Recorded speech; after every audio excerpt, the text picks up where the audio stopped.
Some secrets don't stay buried forever sometimes. They just wait for the water to recede. June 2017, Shelby County, Tennessee. The air is thick enough to choke on, not the dry, blistering heat of a desert, but the kind of humidity that clings to your skin like a second layer, heavy and suffocating. 10 miles south of Memphis, Conservation Officer Daniel Cruz wipes sweat from his brow as his boots sink into the cracked clay banks of Lake Graham. The drought has been merciless this summer. Water levels have dropped so low that parts of the lakebed untouched for decades now lie exposed under the brutal Tennessee sun. Cruz is here for a routine survey, clipboard in hand, flashlight cutting through the twilight as gnats swarm around his face. Then his beam catches something, silver, metallic, half buried in the mud like a fossil from another era. Cruz steps closer, his boots squelching in the clay.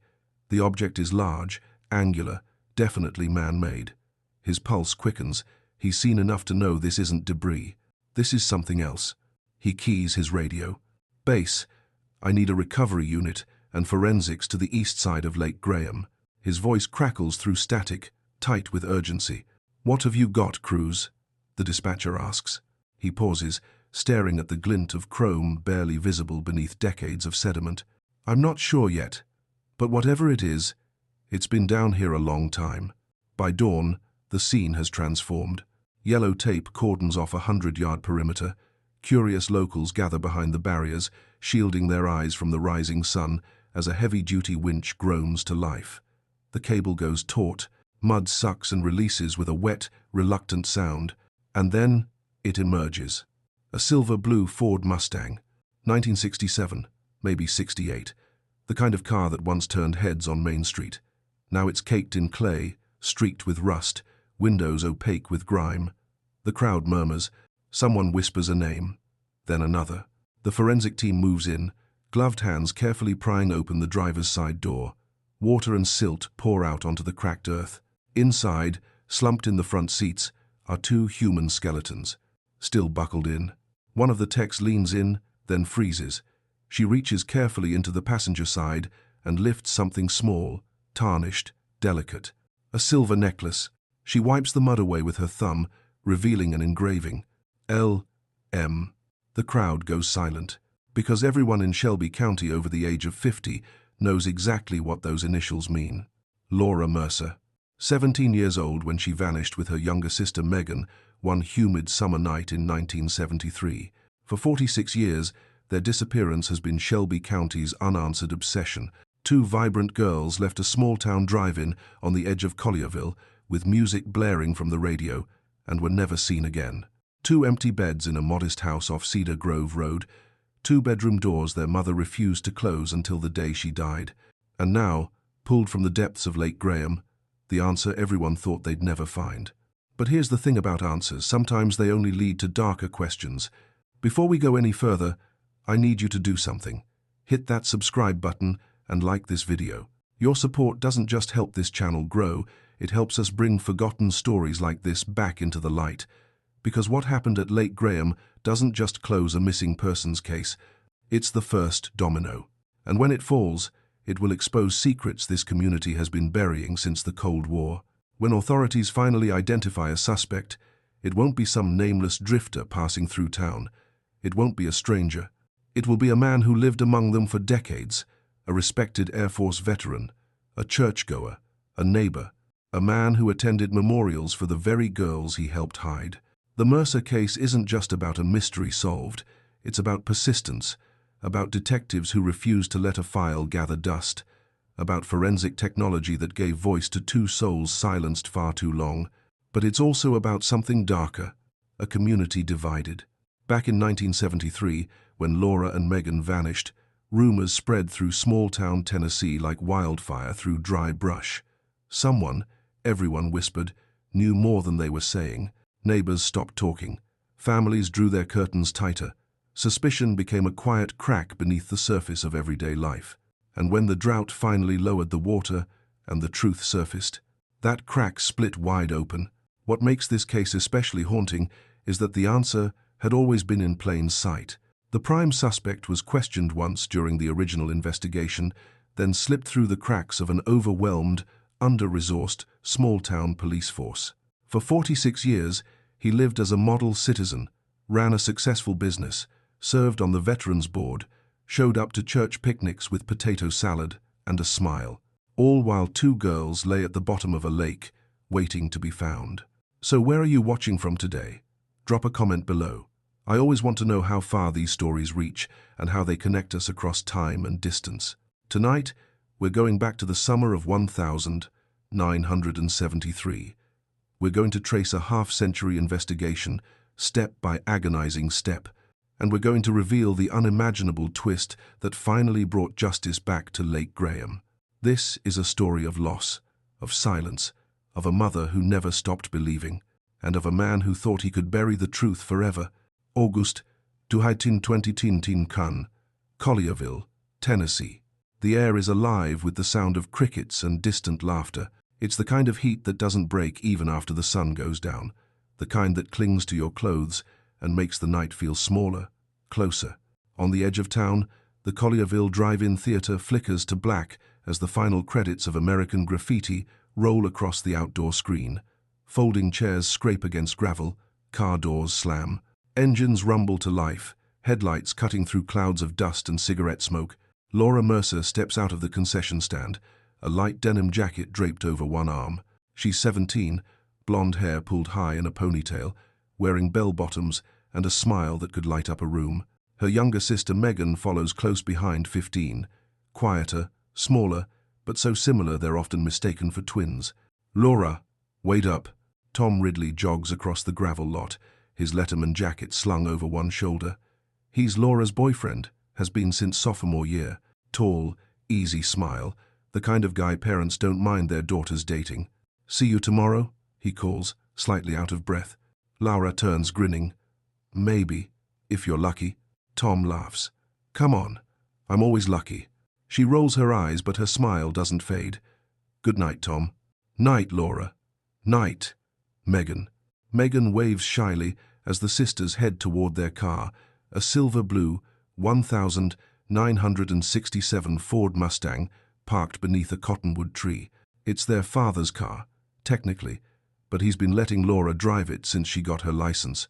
She's careful with it, treats it like gold. Laura slides into the driver's seat. Megan climbs in beside her, tucking her legs beneath her. The radio hums to life as Laura turns the key. Ain't no mountain high enough, ain't no valley low enough. Marvin Gaye and Tammy Terrell. Laura turns it up, tapping her fingers on the steering wheel as she pulls out of the lot.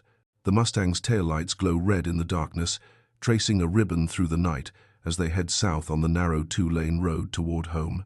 The road runs parallel to Lake Graham, where the night air smells faintly of algae and rain-baked asphalt. Trees lean in from both sides, their branches forming a tunnel of shadows.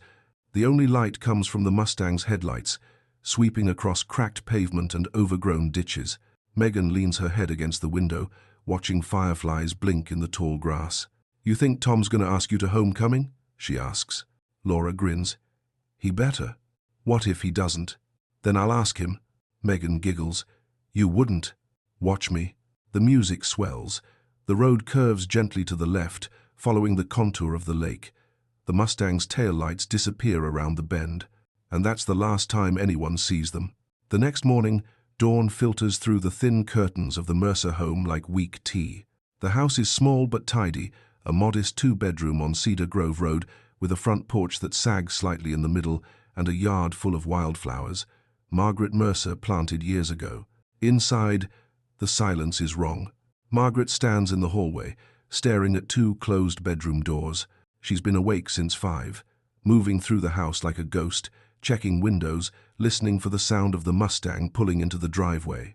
But the driveway is empty. She pushes open Laura's door first. The bed is still made, untouched. On the dresser, an open tube of lipstick sits beside a hairbrush and a stack of magazines. The faint scent of perfume lingers in the air. Love's Baby Soft, Laura's favorite. Margaret's chest tightens. She crosses the hall to Megan's room. Same thing. Bed made, curtains drawn. A stuffed rabbit sitting on the pillow, its button eyes staring at nothing. Margaret's hands start to shake. She walks to the front porch, the screen door creaking as she steps outside. The morning is already warm, the air thick with humidity. She scans the road, squinting against the rising sun. Nothing. "Laura?" she calls, her voice thin and uncertain. "Megan?" Only the distant bark of a dog answers. Margaret goes back inside and picks up the phone. Her fingers tremble as she dials.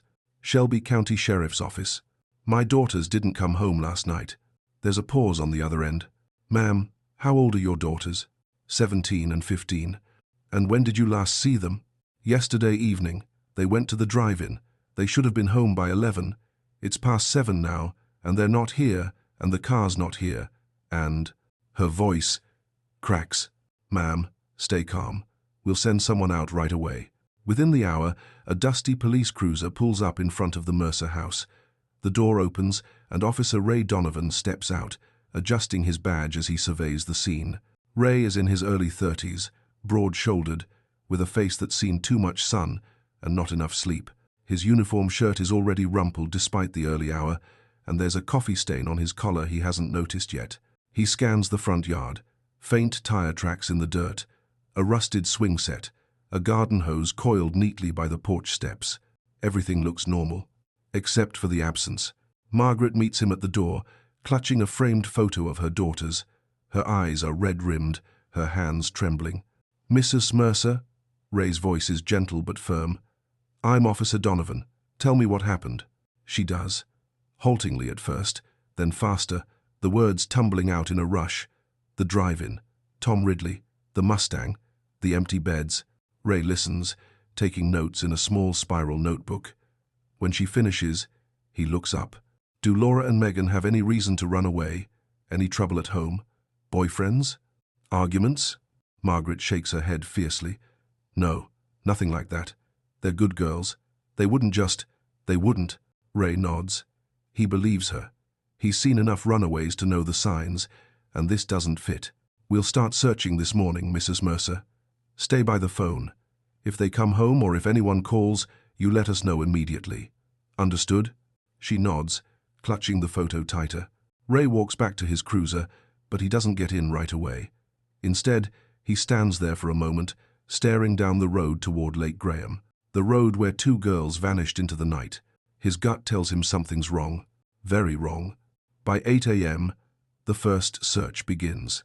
There's no task force, no helicopters, no high-tech equipment, just 4 patrol cars, 2 pickup trucks borrowed from local farmers, and a dozen volunteers with water jugs, hand-drawn maps, and CB radios. Ray spreads a map across the hood of his cruiser, circling a 5-mile radius between the drive-in and the Mercer home. "We split into 3 groups," he says, his voice cutting through the humid morning air. "One along the main road, one by the lake, one sweeping the southern dirt trails. We're looking for the car, any signs of an accident, anything unusual. Stay in radio contact. Check in every 30 minutes. Nods all around. Radios crackled to life. Let's move." The heat rises fast.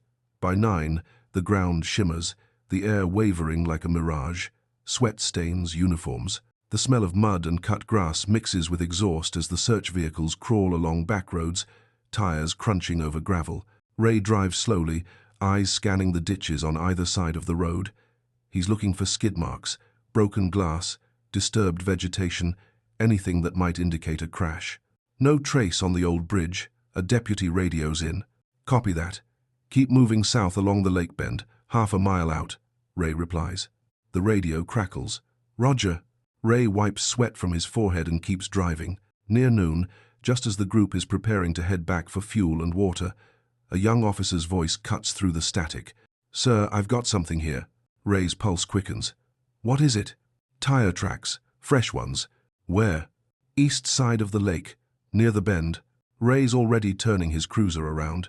When he arrives, the young officer barely out of the academy, name tag reading Phillips, is crouched by the edge of the road, pointing at the ground. Ray kneels beside him. 2 parallel tire tracks, pressed into the soft mud near the waterline. They're narrow, close together. Not a truck, something smaller. "Mustang," Ray mutters. Phillips nods. "That's what I was thinking." Ray follows the tracks with his eyes. They lead toward the lake, curving slightly, then stopping. Just stopping. No drop-off. No embankment. just an abrupt end where the mud gives way to harder ground. Ray stands, scanning the area. That's when he sees it. Tiny shards of glass glinting in the sunlight. He walks over, crouches again, and picks up one of the pieces. It's red, or maybe orange. Hard to tell with the dirt caked on it. Taillight, he thinks. He wraps it carefully in a handkerchief and pockets it. Phillips, get photos of these tracks, every angle, and mark this location on the map. Yes, sir. Ray walks further along the shoreline, his boots sinking into the mud. Ahead, he spots something else. Skid marks. 2 long, dark streaks in the dirt, like someone hit the brakes hard. They stretch for about 6 feet, then stop abruptly. No car. No debris. Just silence. Ray stands there for a long moment, staring at the lake. The water is murky, greenish-brown, reflecting the sky like a dull mirror. Phillips approaches. Sir, what do you think happened? Ray doesn't answer right away. He's running scenarios in his head. Accident? Kidnapping? Something else?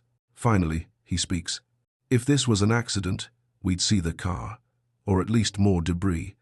But there's nothing, just tracks and broken glass. So what does that mean? Ray turns to look at him, his jaw tight. It means someone else was here. That afternoon, the search widens. 2 local divers with scuba gear are called in to search the lake, but visibility is terrible, less than 3 feet. They can only stay down for short intervals before the murky water and thick sediment force them back up. Nothing. A helicopter is requested from Memphis, but the heat is too extreme for safe flying. Request denied. The search party trudges through the rocky slopes and overgrown trails surrounding the lake, spaced 10 meters apart, checking every bush, every ditch, every shadow. Still nothing. As the sun begins to set, casting long shadows across the water, Ray returns to the tire tracks. He stands there alone, staring at the skid marks, the broken glass, the place where the trail goes cold. He pulls out his notebook and sketches the scene.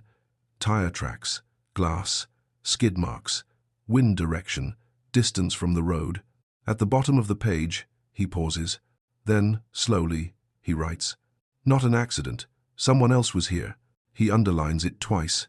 That night, Ray stays late at the small sheriff's station on the edge of town. The building is old, barely more than a double-wide trailer with a faded sign out front. Inside, a single desk lamp casts a yellow glow across stacks of paperwork and a half-empty cup of cold coffee.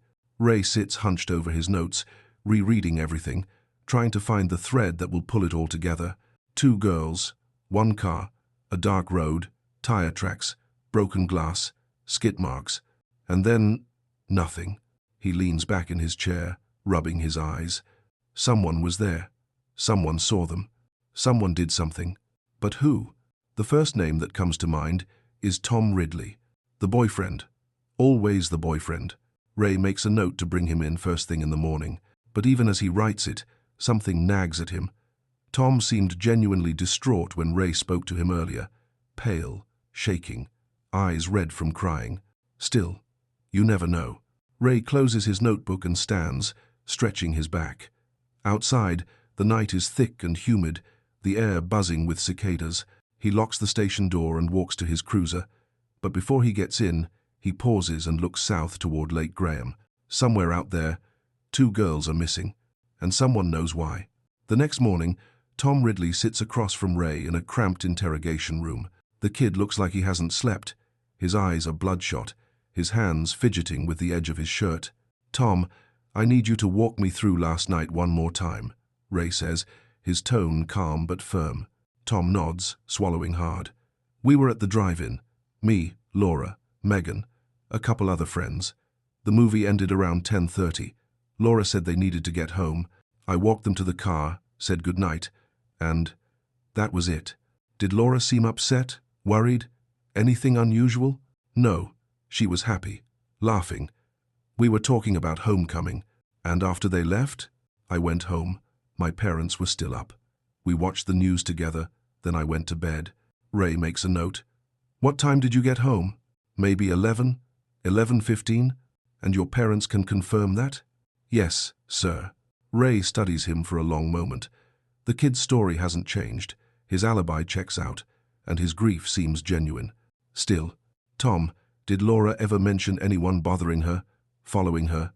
Anyone who made her uncomfortable? Tom frowns, thinking. No, I mean, there was this guy at the garage where her dad gets the car serviced. She said he was kind of weird, always staring, but she didn't think it was a big deal. Ray's pen stops mid-sentence. What guy? I don't know his name. Some mechanic. Laura mentioned it once, maybe a month ago. Said he gave her the creeps. Ray leans forward. Which garage?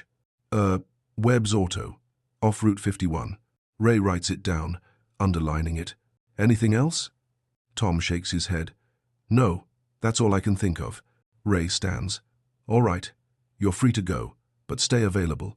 If you think of anything else, you call me immediately. Understood? Yes, sir.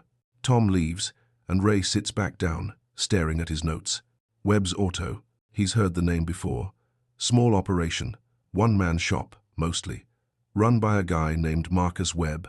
Ray picks up the phone and dials the station. Phillips, I need you to pull any records we have on a Marcus Webb. Runs an auto shop off Route 51. Yes, sir. What am I looking for? Anything. Priors, complaints, traffic violations. Anything at all. Got it. Ray hangs up and stares at the name he's written in his notebook. Marcus Webb. Something about it feels important. He just doesn't know why yet. By midday, the rumors have already started.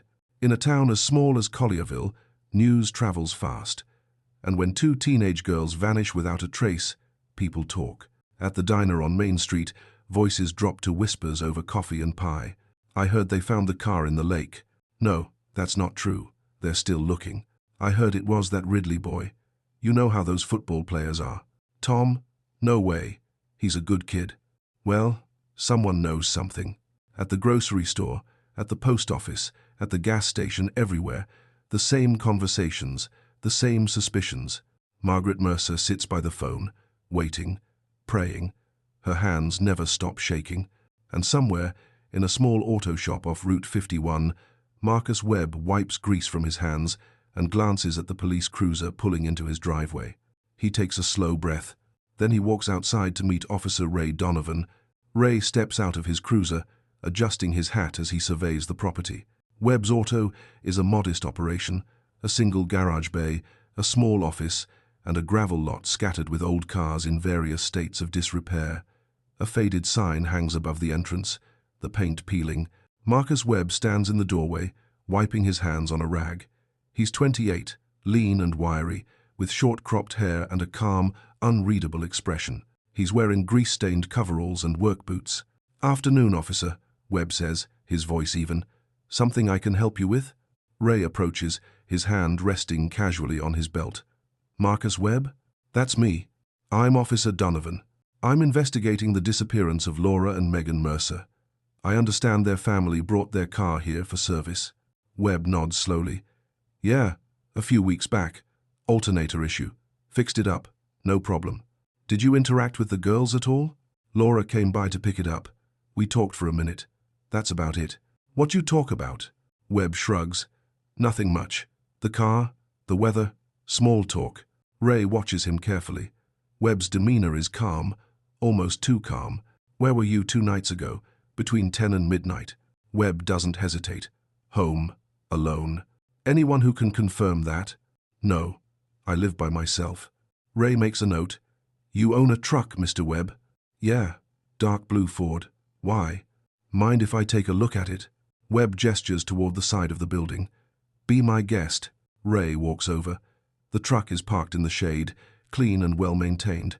He circles it slowly, checking the tires, the bed, the interior through the windows. Nothing stands out. He turns back to Webb. You do any driving that night? Nope. Stayed in. Watched TV. Went to bed early. Ray studies him for a long moment. There's something about this guy. Something that doesn't sit right. But there's no evidence. No proof. Just a gut feeling. All right, Mr. Webb. Appreciate your time. If you think of anything that might help, give us a call. Webb nods. Will do, officer. Ray gets back in his cruiser and drives away, but he watches Webb in the rearview mirror. The mechanic stands there, motionless, watching him leave. Ray makes a mental note. Marcus Webb. No alibi. Knew the victims. Something off. He'll keep an eye on him. Days turn into weeks. The search continues, but leads dry up faster than the summer grass. Volunteers grow tired. The media moves on to other stories.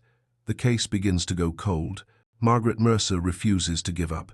Every day, she sits by the window, waiting. Every night, she leaves the porch light on. Ray Donovan works the case obsessively, following every tip, every rumor, every shadow of a lead. But nothing sticks. In December 1973, a community memorial service is held at the Collierville Baptist Church.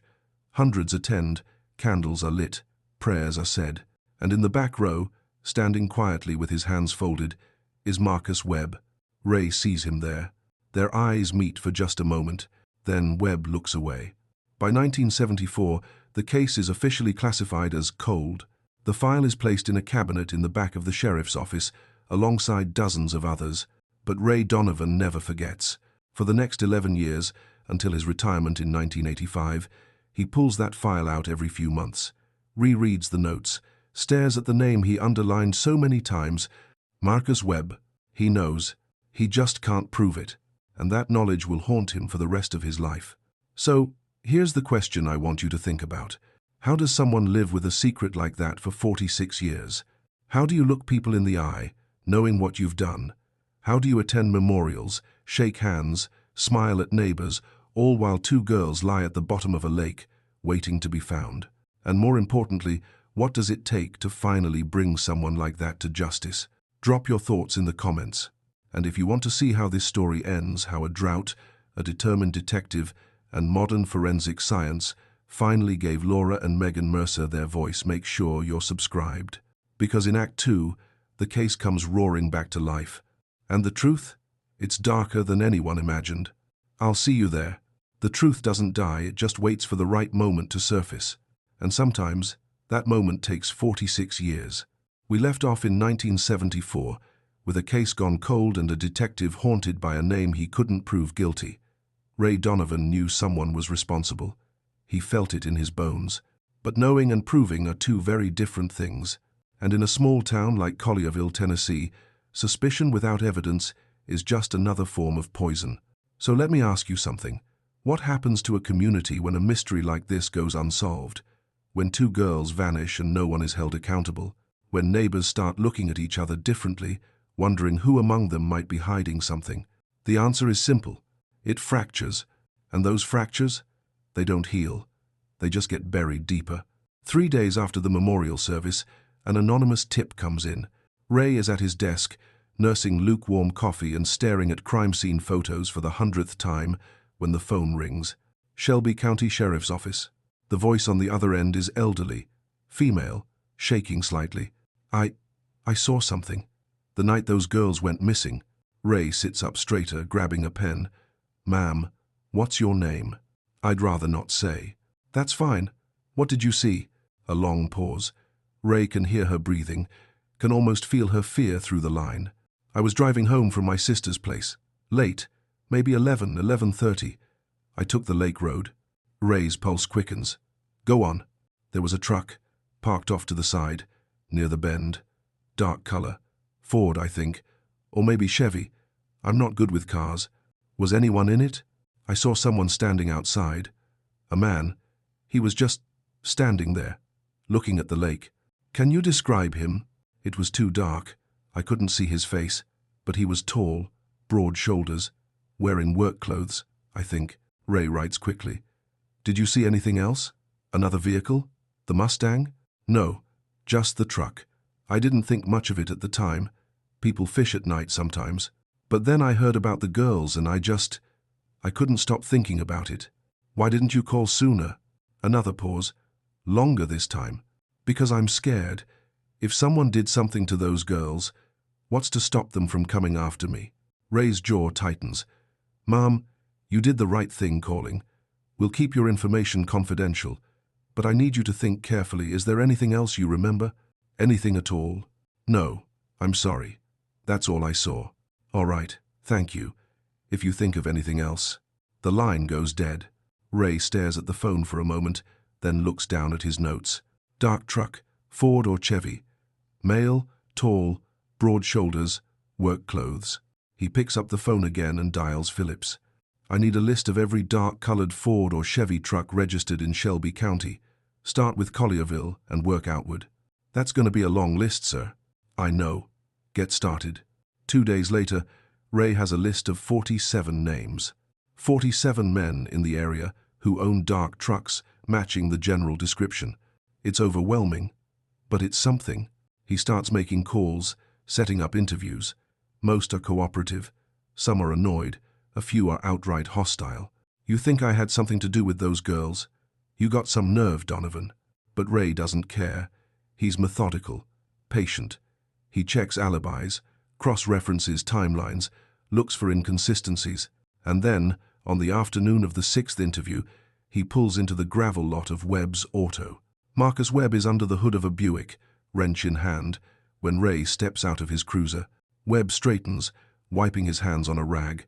His expression is neutral, unreadable. Officer Donovan. Back again? Mr. Webb. Got a few more questions for you. Webb nods slowly. Sure. What do you need? Ray pulls out his notebook. A witness reported seeing a dark truck parked near Lake Graham the night the Mercer sisters disappeared. Around 11:30.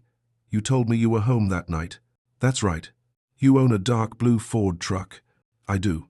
So I'll ask again, were you anywhere near Lake Graham that night? Webb meets his gaze without flinching. No, sir. I was home. Anyone who can confirm that? Like I said before, I live alone. Ray studies him. Webb's body language is calm, his voice steady. No fidgeting, no nervous tics. Either he's telling the truth, or he's very, very good at lying. Mind if I take another look at your truck? Already did that, didn't you? Humor me. Webb gestures toward the side of the building. Knock yourself out. Ray walks over to the truck. He circles it slowly, checking the tires, the undercarriage, the bed. He opens the door and looks inside. The interior is clean, almost too clean. No mud, no dirt, no debris. For a work truck belonging to a mechanic, it's spotless. Ray closes the door and turns back to Webb. You washed this recently? Couple days ago. Why? Just curious. Webb's expression doesn't change. Anything else, officer? Ray hesitates. Every instinct he has is screaming that this man knows something. But instinct isn't evidence. No, that's all for now. Appreciate your cooperation. Webb nods. Anytime. As Ray drives away, he glances in the rearview mirror. Webb is standing in the same spot, watching him leave. Ray adds another note to his file. Webb's truck unusually clean. Washed shortly after disappearance. No alibi. Calm demeanor. 200 calm. He underlines the last 2 words 3 times. But Marcus Webb isn't the only lead. Over the next few weeks, Ray chases down every tip, every rumor, every whisper. A drifter who was seen near the drive-in that night. Tracked down in Arkansas. Solid alibi. A known sex offender living 2 towns over. Interviewed. Alibi confirmed. A gas station attendant who supposedly made inappropriate comments to Laura. Questioned. Cleared. Dead end after dead end after dead end. The case is slipping through Ray's fingers like water, and he knows it. Autumn arrives. The leaves turn gold and red, then fall. Winter creeps in, cold and unforgiving. Margaret Mercer stops answering the door, stops going to church. She sits by the window every day, staring at the road, waiting for headlights that will never come. The town moves on. People stop talking about the Mercer sisters. Life continues. But Ray can't let it go. He pulls the file out late at night, spreading photos and notes across his kitchen table. He stares at the tire tracks, the broken glass, the skid marks, and he keeps coming back to the same name, Marcus Webb. In May 1974, Ray makes one last attempt. He drives to Webb's auto unannounced, hoping to catch the mechanic off guard. But when he arrives, the garage is closed. A handwritten sign hangs on the door. Out of town, back Monday. Ray peers through the window. The place is dark, empty. He walks around back. The truck is gone. Ray's stomach tightens. He gets back in his cruiser and radios the station. I need a bolo on a dark blue Ford pickup. Tennessee plates, registered to Marcus Webb, just for questioning. Copy that, but the bolo turns up nothing. Webb returns 3 days later, calm as ever, claiming he was visiting family in Kentucky. Ray has no way to disprove it, and just like that, the trail goes cold again. By the end of 1974, the case is officially shelved. Ray's superiors tell him to move on. There are other cases, other crimes, other victims who need his attention. But Ray can't move on. For the next 11 years, he carries the Mercer case with him like a stone in his chest. He pulls the file out every few months, rereads the notes, stares at the photos, and every time, he comes back to the same conclusion. Marcus Webb did it. He just can't prove it. In 1985, Ray Donovan retires. He's 53 years old, exhausted, and haunted by the case he couldn't solve. At his retirement party, someone asks him what his biggest regret is. He doesn't hesitate. The Mercer sisters. So here's the question. How do you live with failure like that? How do you walk away from a case knowing the truth is out there, just beyond your reach? Knowing that somewhere, a killer is walking free, living a normal life, while two girls lie forgotten at the bottom of a lake. Ray Donovan spent the rest of his life wondering. And Marcus Webb? He kept living his quiet, unremarkable life. He expanded his auto shop, joined the local veterans board, attended church every Sunday, showed up to town events with a smile and a firm handshake. He became a fixture in the community, respected, trusted, and every year, on the anniversary of the Mercer sisters' disappearance, he attended the memorial service. He stood in the back, hands folded, head bowed, and no one suspected a thing. The years pass. 1,980 seconds. 1,990 seconds. 2000s. The Mercer case becomes local legend, the kind of story people tell around campfires or late at night when the conversation turns dark. You ever hear about those two girls who vanished back in the 70 seconds? Yeah, never found them. Never found the car. Just gone. I heard it was the boyfriend. Nah, I heard it was some drifter. My mom says everyone knew who did it, but they could never prove it. The story gets passed down, distorted, mythologized. But the truth stays buried. Until 1998. That's the year Margaret Mercer dies. She's 71 years old. She spent the last 25 years waiting by the window, hoping for answers that never came. Her obituary is short. It mentions her daughters. It says she's survived by a sister and a nephew. It doesn't mention the two-bedroom doors she refused to close, the doors that stayed open for a quarter of a century, as if Laura and Megan might walk through them at any moment. At her funeral, the church is packed. The whole town shows up. And in the back row, standing quietly, is Marcus Webb. He's 53 now, graying at the temples, a little thicker around the middle, but still strong, still steady. He signs the guest book, shakes hands, offers condolences, and no one thinks twice about it. But in 2015, something changes. The Shelby County Sheriff's Office creates a cold case unit. It's small, just 2 detectives and a part-time analyst, but it's a start. One of those detectives is Lisa Hartman. She's 32, sharp, methodical, with a degree in forensic psychology and a reputation for not giving up. She's worked sex crimes, homicides, organized crime.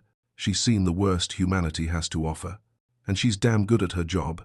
When she's assigned to the cold case unit, the first file she pulls is the Mercer sisters. She doesn't know why. Maybe it's the photo on the cover, 2 smiling girls, arms around each other, full of life. Maybe it's the date 1973, the year her own mother was born. Or maybe it's the note scrawled at the bottom of the last report, written in faded ink. Marcus Webb. No alibi. Something off. Couldn't prove it. R. Donovan. Lisa sits at her desk, reading through decades of reports, interviews, dead ends, and the more she reads, the more one name keeps appearing. Marcus Webb. She runs a background check. No criminal record, no arrests, not even a speeding ticket. He's 70 now, retired, living in a small house on the outskirts of Collierville. Model citizen. But Lisa has learned that the most dangerous people are often the ones who blend in best. She makes a note to look deeper. A week later, Lisa tracks down Ray Donovan. He's living in an assisted care facility in Memphis, 83 years old, frail, but his mind is still sharp. When Lisa walks into his room and introduces herself, his eyes light up. "You're working the Mercer case?" "Yes, sir." He nods slowly, a sad smile crossing his face. I wondered if anyone ever would. Lisa sits down. I read your notes. You suspected Marcus Webb. Ray's expression hardens. I didn't just suspect him, I knew it was him. But you couldn't prove it. No, and it's haunted me every day since. Lisa leans forward.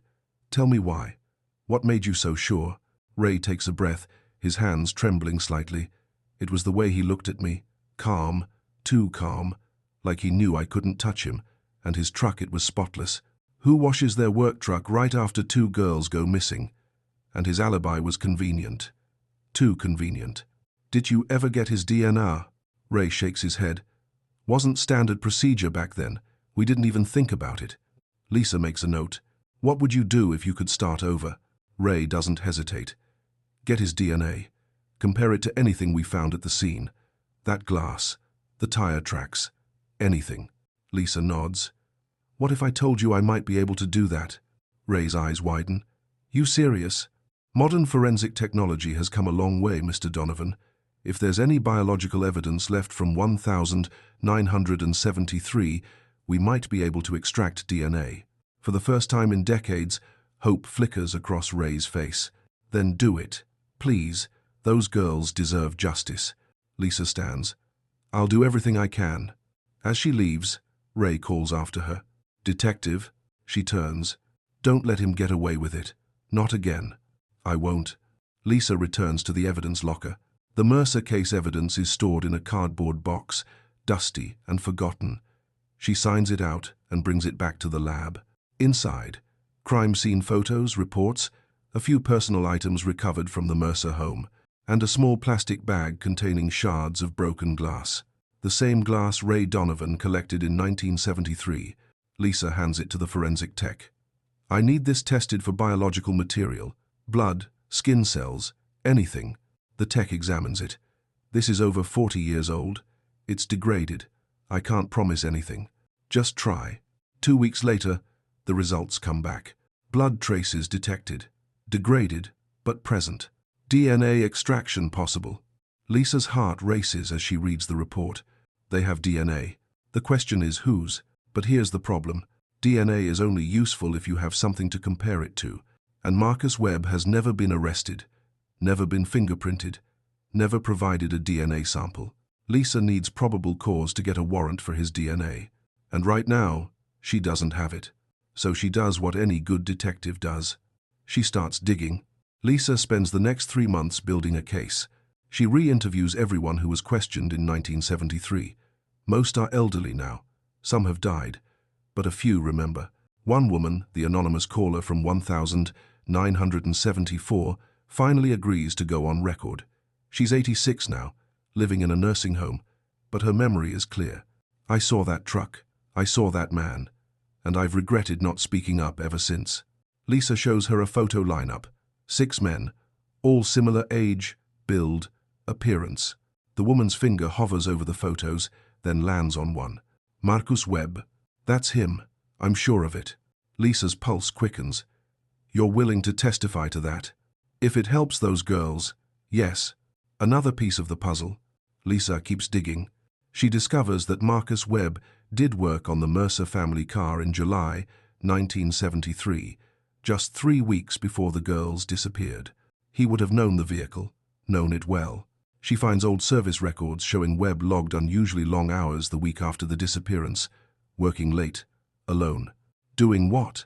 She pulls Webb's financial records from 1973. Nothing unusual, except for one thing. A cash withdrawal of $200 the day after the girls vanished. In 1973, that was a significant amount of money. What was it for? Lisa keeps building, and slowly, piece by piece, the case against Marcus Webb takes shape. Then, in the summer of 2016, something unexpected happens. The drought. Tennessee, along with much of the Southeast, experiences one of the worst droughts in decades. Rivers shrink, reservoirs drop, lakes recede, including Lake Graham. By early 2017, the water level has dropped more than 30 feet. Shorelines that haven't been exposed in half a century are now visible, and people start finding things. Old boats, fishing gear, trash, And then, in June 2017, Conservation Officer Daniel Cruz finds something else. We've come full circle, back to that humid Tennessee evening, back to the cracked clay banks of Lake Graham, back to the moment when a flashlight beam catches something metallic, half buried in the mud. A silver-blue Mustang. 2 skeletons. A tarnished necklace engraved with L.M. The discovery sends shockwaves through Shelby County. Within hours, the news is everywhere. Local stations, national networks, social media. Mercer sisters found after 46 years. Lisa Hartman gets the call while she's at her desk, reviewing case files. Detective, you need to get to Lake Graham. Now. She's there in 20 minutes. The scene is chaos. Yellow tape, flashing lights, crowds of onlookers, news cameras. Lisa pushes through to the recovery site. The Mustang sits on a flatbed trailer, dripping mud and water. Forensic techs in white suits swarm around it, photographing, documenting, collecting evidence. Lisa approaches the lead tech. What do we have? 2 complete skeletons, both female. Both show signs of blunt force trauma to the skull. Lisa's stomach tightens. So, this was murder, without question. Any other evidence? We're still processing, but the car was deliberately submerged, driven or pushed into the lake when water levels were higher. Lisa nods, her mind racing. This changes everything. She pulls out her phone and dials the district attorney. We need to move on, Marcus Webb. Now, but there's still one problem. They have DNA from the crime scene. They have circumstantial evidence. They have witness testimony. But they still don't have Webb's DNA. Lisa presents her case to a judge. It takes 3 hours. She lays out everything, the timeline, the witness, the financial records, the truck, the lack of alibi. The judge listens carefully. Then he signs the warrant. The 15th of June, 2017. Early morning. 4 unmarked police cars pull up to a small house on the edge of Collierville. Marcus Webb is 72 years old now, retired, widowed, living alone.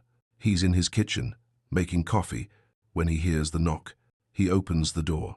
Lisa Hartman stands on his porch, badge in hand, flanked by 2 uniformed officers. Marcus Webb? Yes? I'm Detective Hartman, Shelby County Sheriff's Office. We have a warrant to search your property and to collect a DNA sample. For the first time in 46 years, Marcus Webb's calm facade cracks. Just for a second. Then it's back. What's this about? The murders of Laura and Megan Mercer. Webb's jaw tightens. I already talked to the police about that, years ago. I know. We'd like to talk to you again. Webb steps aside. Fine. Do what you need to do. The search takes hours. Every room, every closet, every drawer. In the attic, buried under old boxes and Christmas decorations, they find something. A cardboard box, unlabeled. Inside, newspaper clippings, dozens of them, all about the Mercer case. Articles from 1973, obituaries, memorial announcements, all carefully preserved. Lisa stares at them, her heart pounding. Why would an innocent man keep this? She keeps digging. Beneath the clippings, she finds a journal, old, leather-bound, pages yellowed with age. She opens it carefully. The entries are sparse, cryptic, but one, dated August 1973, makes her blood run cold. Some mistakes can't be undone. The lake keeps secrets. I keep mine. Lisa looks up at the officer beside her. Bag this, all of it. Downstairs, Marcus Webb sits at his kitchen table, silent. A forensic tech swabs the inside of his cheek, sealing the sample in a sterile container.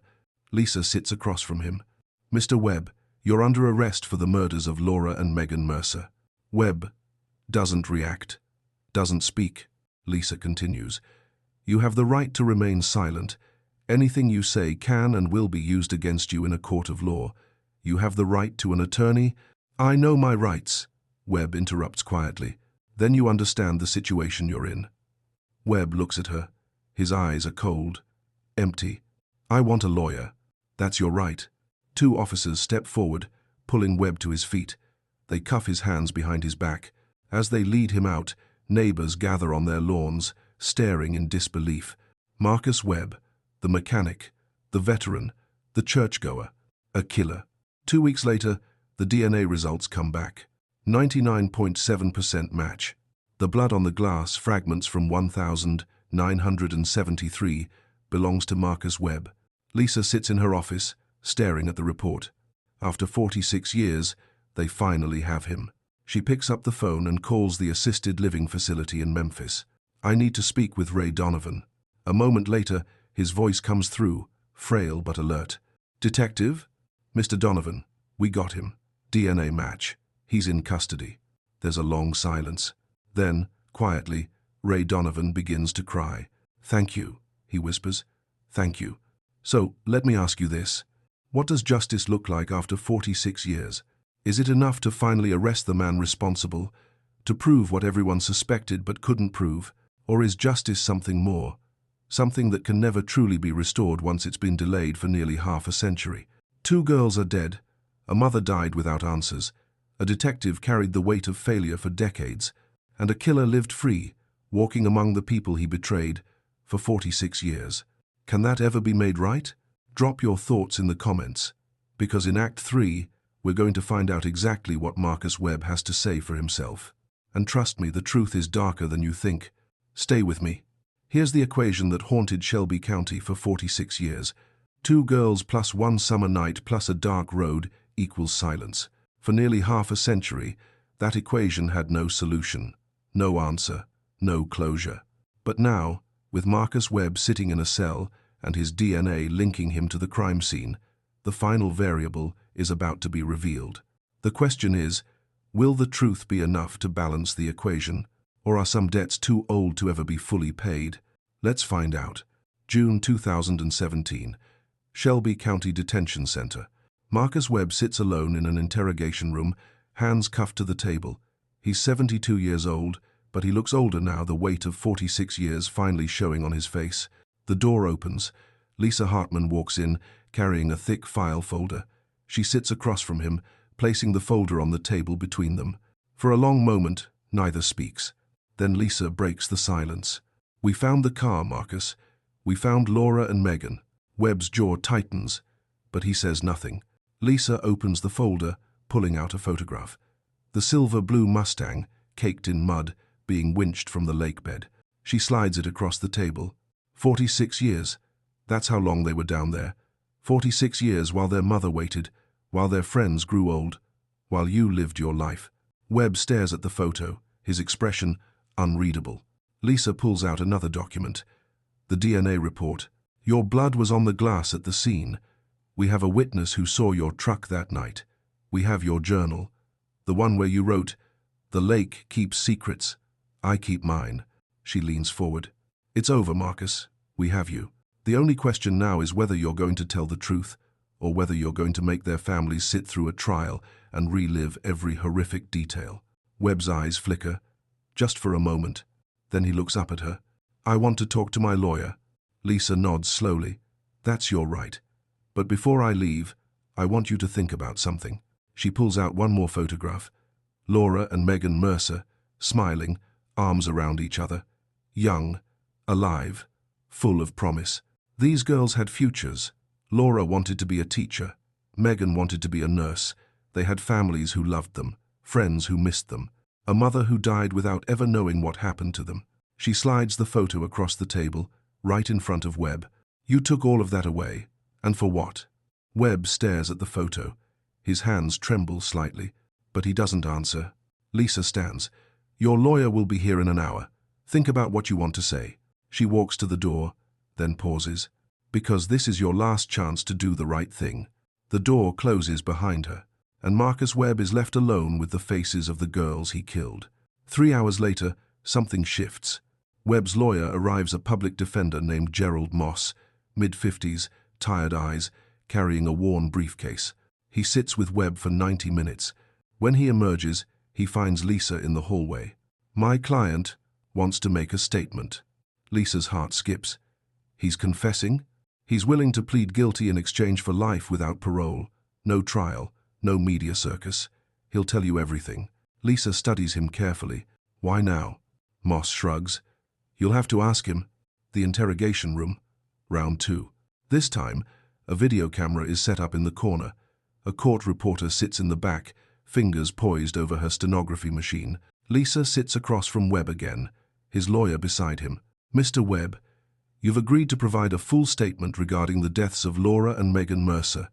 Is that correct? Webb nods. I need you to say it out loud for the record. Yes. And you understand that anything you say can be used against you? Yes. Lisa takes a breath. Tell me what happened. Start from the beginning. Webb is silent for a long moment. Then, slowly, he begins to speak. I met Laura in July of 1973.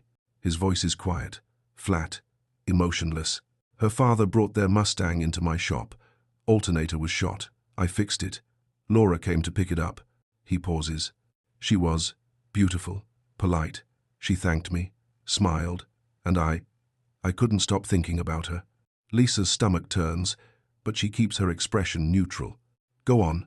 I started seeing her around town. At the diner, the grocery store. I'd watch her. I knew it was wrong, but I couldn't help it. Did you ever approach her? Webb nods. Once, at the gas station. I tried to talk to her, asked if she wanted to get coffee sometime. What did she say? She said no, politely, said she had a boyfriend. But I could tell. She was uncomfortable. She didn't want to be rude, but she wanted me to leave her alone. And did you? Webb's jaw tightens. I tried, but I couldn't stop thinking about her. Lisa leans forward.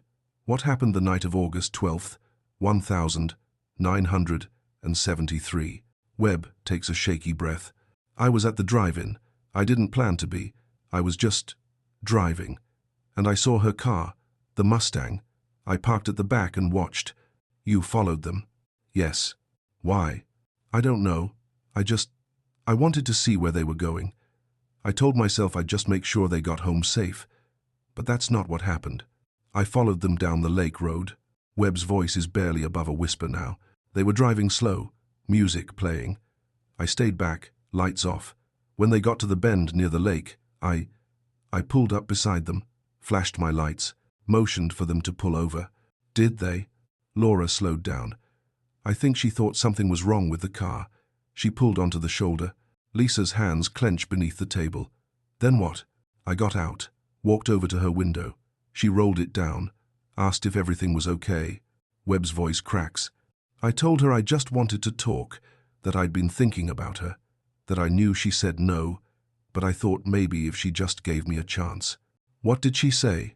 She told me to leave her alone, said she was going to tell her father. Tell the police. She started rolling up the window. Webb's hands tremble. And I panicked. I grabbed the door handle, tried to stop her from leaving. His voice is shaking now, but there's no remorse in it. Only fear. Fear of being caught. Fear of consequences. Laura put the car in gear, started to drive away, but I had a tire iron in my hand. From my truck. I don't even remember grabbing it. Lisa's voice is ice. What did you do, Marcus? I swung, hit the taillight. The car stopped. Laura got out, yelling at me. Megan was screaming. And I lost control. He closes his eyes. I hit Laura. She fell. And then Megan tried to run, and I couldn't let her go. She'd seen everything. She'd tell. The room is silent except for the soft clicking of the stenographer's keys. So I hit her too. Lisa's voice is steady, but her eyes are hard as stone. They were both dead? Webb nods. I checked. They weren't breathing. What did you do next? I panicked. I didn't know what to do. I couldn't leave them there, so I put them back in the car, both of them, buckled them in. Why? I don't know. It just seemed, I don't know. Then what? I drove the Mustang to the edge of the lake. The water was higher back then. I put it in neutral and pushed it in. It sank fast. And your truck? I drove home, cleaned it, washed it, bandaged my hand where I cut it on the glass. Then you went to bed. Yes. And the next day, you joined the search party. Webb's voice is barely audible. Yes. Lisa stares at him for a long moment. You looked Margaret Mercer in the eye. You attended memorials. You lived in this community for 46 years, knowing what you'd done. Webb doesn't respond. How? Lisa's voice rises slightly. How do you do that? How do you live with yourself? For the first time, Webb looks up. His eyes are empty. You just do. You wake up, you go to work, you tell yourself it was an accident, that you didn't mean for it to happen, and eventually, you almost believe it. Lisa's jaw tightens. But it wasn't an accident. You followed them, you confronted them, you killed them, and then you hid them. I know. Do you? Do you really understand what you took from them? From their family? Webb looks down at his hands. I think about it every day. That's not the same as remorse. I know. The statement is over. Webb signs the confession. His lawyer looks exhausted. The court reporter closes her notebook. Lisa stands, gathering her files. You'll be formally charged tomorrow. Sentencing will follow. Webb nods. As Lisa walks to the door, he speaks one last time. Detective? She stops but doesn't turn around. I'm sorry. Lisa's hand tightens on the door handle. Tell that to their graves. She walks out. July 2017. Shelby County Courthouse. The courtroom is packed, every seat filled, standing room only. On one side, surviving family members, friends, community members who've waited 46 years for this moment. On the other, Marcus Webb, in an orange jumpsuit, flanked by his lawyer. The judge enters. Everyone rises. Be seated. The charges are read. 2 counts of first-degree murder. Webb's plea. Guilty. The judge looks at him over his glasses. Mr. Webb, do you understand that by pleading guilty, you are waiving your right to a trial? Yes, Your Honor. And you understand the sentence for 2 counts of first-degree murder is life in prison without the possibility of parole? Yes, Your Honor. The judge nods. Very well. Before I pass sentence, I'm going to allow victim impact statements. Tom Ridley is the first to speak. He's 62 now, gray-haired, wearing a suit that's slightly too big. His hands shake as he grips the podium. She was everything. She was smart, funny, kind. She wanted to be a teacher. She would have been a great one. His voice breaks.